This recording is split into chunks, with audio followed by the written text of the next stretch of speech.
তো গাইস তোমাদেরকে একটা কথা বলি, ঠিক আছে? একটু মন দিয়ে শুনবে, ভিডিওটা শেষ পর্যন্ত দেখবে।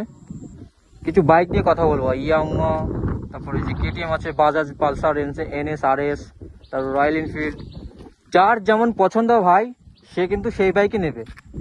আমার কিন্তু পছন্দের বাইক এটা না।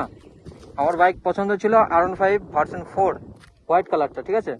তো তো কিছু কারণ ছিল যার কারণে আমি নিতে পারিনি। কোনো বাইক কিন্তু ছাপড়ি হয় না, এটা আজকে থেকে চলছে না এই কথাটা যে বাইক ছাপড়ি নয় ভাই, যে চালায় সে ছাপড়ি। স্পিডে চালালেই কিন্তু ছাপড়ি হয় না। আর একটা কথা বলি, রয়্যাল এনফিল্ড কোনো রাইডিং করা গাড়ি না, তবু আমি রাইডিং করি, যেহেতু আমার রাইডিং করার শখ।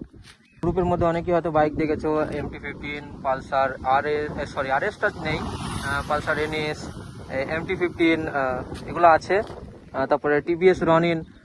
আমরা কিন্তু কোনোদিন কাউকে রোস্ট করিনি যে ভাই তোর বাইকটা ছোট, তোর বাইকটা ভালো। কিন্তু এই যে R15 থেকে কিন্তু বুলেটের দাম বেশি, কিন্তু এটাতে কোনো দাম নেই।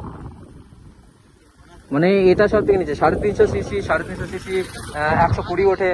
হ্যাঁ, 1 মিনিট, 120 স্পিড ওঠে। তো ভাই এর যে শক্তি, এই যে মানে এ যা টানতে পারবে না, তো R15 টানতে পারবে না অতটা। R15 আমারও পছন্দ ভাই, কিন্তু আমি রোস্ট করছি না, আমি জাস্ট বলছি যে এর যা শক্তি R15 কিন্তু অতটা শক্তি নাই। R15 হচ্ছে একটা রেসিং বাইক, স্পিডে ভাগানোর জন্য প্লাস্টিক লাগানো হচ্ছে, লুকের জন্য ওর সেরা।